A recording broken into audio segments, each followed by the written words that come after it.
Assalomu alaykum. Bir hafta davomida Milliy tiklanish demokratik partiyasi tizimida olib borilgan eng muhim ishlarning qisqacha tafsiloti bilan 7-kun. Dasturimizni muhim e'lon bilan boshlamoqchimiz. Milliy tiklanish demokratik partiyasi va qator tashkilotlar hamkorligida tozalik ko'pcha loyihasi e'lon qilindi. Loyiha doirasida turli manzillarda aksiyalar tashkil etiladi. Ma'lumki, partiya markaziy kengashining 2025-yil yanvar oyida o'tkazilgan plenumida 2020-yildan buyon faoliyat ko'rsatayotgan deputat ayollar klubi tarkibi, maqsad va vazifalari kengaytirilib, uning o'rniga siyosatchi ayollar klubi tashkil qilishga qaror qilingan edi. Klub endilikda faxriy va sobiq deputatlar, siyosatga qiziquvchi barcha xotin-qizlarni ham birlashtirib, tom ma'nodagi siyosatchi ayollarning mahorat maktabiga aylanmoqda. Xabaringiz bor, 26-fevraldan partiyamiz tashabbusi bilan siyosatchi ayollar klubi faoliyat boshlagan edi. Ushbu hafta davomida Qoraqalpog'iston Respublikasi, Farg'ona, Samarqand, Namangan viloyatlarida ham siyosatchi ayollar klubi ish boshladi.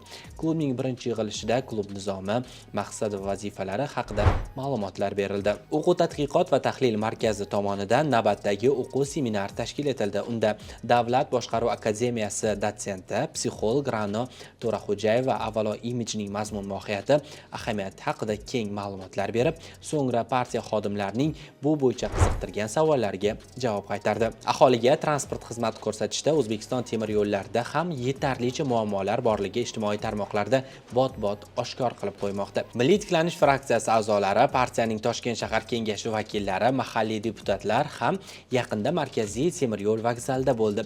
To'g'ri, yo'lovchilar manfaati uchun qilinayotgan ishlar ko'p, lekin o'rganishlarda ayrim vagonlarda tozalikka rioya qilinmayotgani, yetarlicha soyabonlar o'rnatilmagani aniqlandi. Shuningdek, Afrosiyob vagonlarda kuzatuv kameralarini o'rnatish, taksi xizmatini yaxshilashga ehtiyoj borligi ta'kid etildi.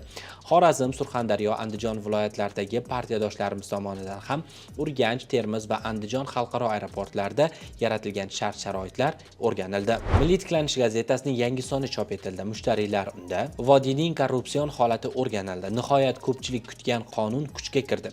Ikki boshli bir illat yoxud dabdababozlik va isrofgarchilikning kushandasi topildi. Qoraqalpog'istonda siyosatchi ayollar klubi tashkil qilindi. Bir yoqadan bosh chiqargan millatgina barkamollikka erishadi sarlavhasi ostidagi turli maqolalarni mutolaa qilishlari mumkin. Qashqadaryolik deputatimiz Feruza Eshonqulova sa'y-harakati bilan viloyat markazidagi katta yo'l bo'yida joylashgan 31-sonli maktab o'quvchilari endi ko'chadan xavfsiz o'tadigan bo'ldi. O'qituvchilar esa jonli svetofor balosidan qutuldi.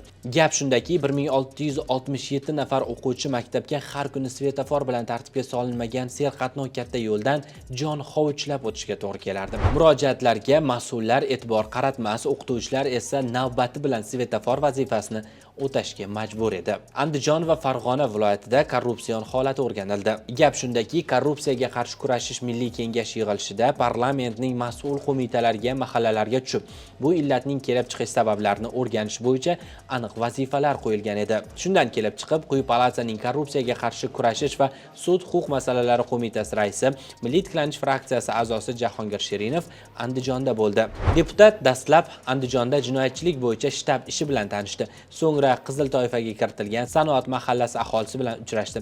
Ichki ishlar bo'limlari faoliyatini o'rgandi.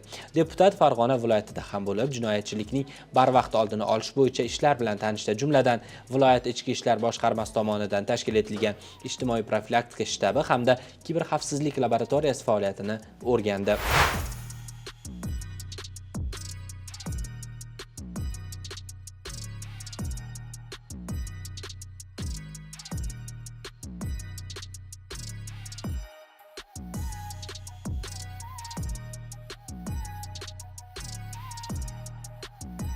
Bir hafta davomida Milliy tiklanish demokratik partiyasi olib borilgan eng muhim ishlarning qisqacha tafsiloti bilan 7-kun sahifasida tanishtirdik.